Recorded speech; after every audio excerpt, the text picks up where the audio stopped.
In topic 07, we'll be learning how to solve equations that contain radicals.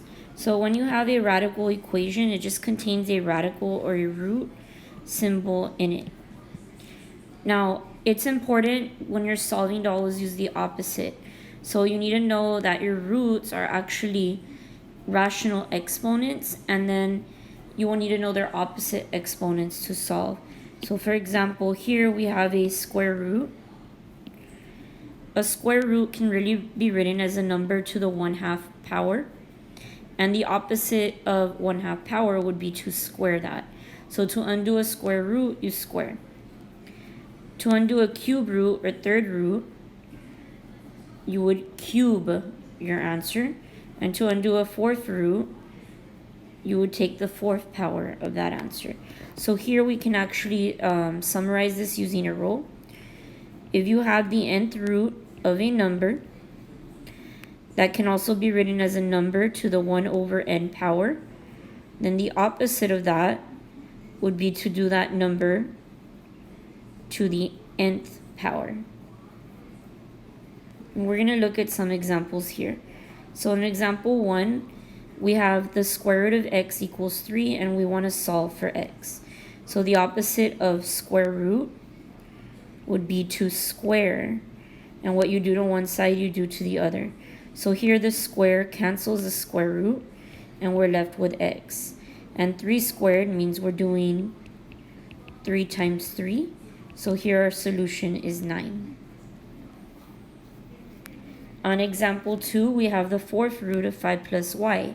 To undo a 4th root, you do that to the 4th power. And remember, whatever you do to one side, you do to another.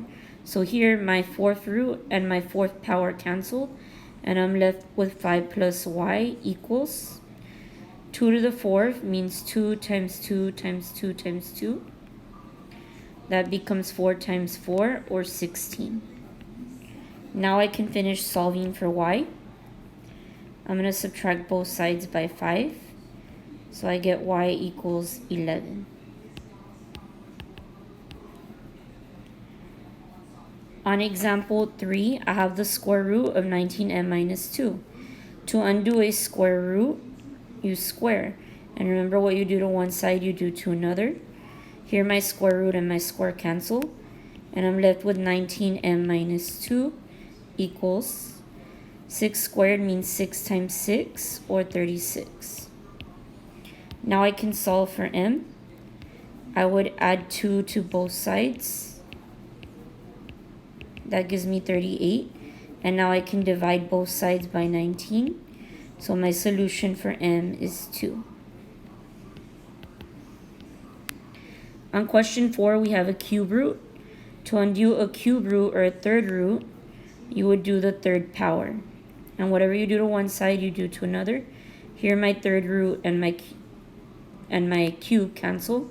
So I'm left with 4 plus 2n equals 4 to the 3rd power means 4 times 4 times 4, or 16 times 4, which is 64. Now I can finish solving. Here my n is stuck to my 2, so I need to get rid of my 4 first. So I get 2n equals 60. And if I divide by 2, my solution for n is 30.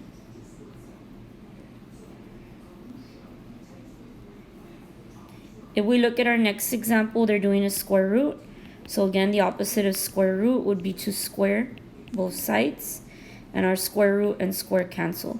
So I'm left with negative 4 minus a equals 4 squared, which is 16. Now I can finish solving for a. Right now I can put an imaginary 1, and the a is stuck to that negative 1. So I need to get rid of the negative 4 first. 16 and 4 is 20. My last step to get a by itself would to be divide both sides by negative 1. So my solution's a negative 20. On our last example here, we have a cube root or a third root. To get rid of that, you would do the 3rd power. And what you do to one side, you do to another. Here my 3rd root and my cube cancel. So I'm left with 2 to the 3rd power, or 2 times 2 times 2. That comes out to 4 times 2 or 8. On the right side, all that's left now is x over 4. So we want to get x by itself. Right now they're dividing 4. The opposite of dividing 4 would be to multiply 4. So that my 4's cancel. Now x is by itself. And 4 times 8 is 32. So to summarize, anytime you have roots, if it's a square root, to undo it, you square both sides. If it's a third root, you cube both sides or do both sides to the third power. If it's a fourth root, you do both sides to the fourth power, and so on. And then you solve like a regular equation.